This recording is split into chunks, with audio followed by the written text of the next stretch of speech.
এবারে নকল ঐশ্বরিয়া বলে কটাক্ষ জবাব দিলেন উর্বশী।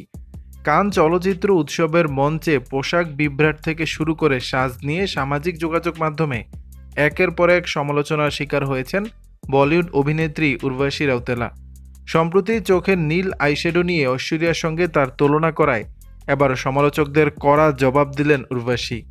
সামাজিক যোগাযোগ মাধ্যমে উর্বশী নিজের প্রশংসার পাল্টা একটি পোস্ট করেছেন। পোস্ট করে তিনি লিখেছেন, তাহলে আমি কোনো ক্যারিশমা ছাড়াই ঐশ্বরিয়া রাই হওয়ার চেষ্টা করছি? ঐশ্বরিয়া সত্যি আইকনিক, কিন্তু আমি এখানে কারো নকল করতে আসিনি, আমি বরং ওর ব্লু প্রিন্ট। উর্বশী আরও লেখেন, আমি নিজেকে সবার থেকে আলাদাভাবে তুলে ধরতে চেয়েছিলাম। জানি আমি সবার পছন্দের নই, আমি হলাম আতশবাজি সহ শ্যাম্পেনের মতো, কেউ যদি এটা মাপতে যায় তাহলে বিপদ। তার কথায় কান আমাকে সবার মধ্যে আলাদা হয়ে ওঠার জন্য আমন্ত্রণ জানায়, আমিও চেষ্টা করি সেটা সবসময় বজায় রাখার। কান উৎসবে এর আগেও বহুবার উর্বশীকে ঐশ্বরিয়ার সঙ্গে তুলনা করা হয়েছে, এবারও তার ব্যতিক্রম হয়নি। দর্শক, বিষয়টি নিয়ে আপনাদের মতামত জানাবেন নিচের কমেন্ট বক্সে।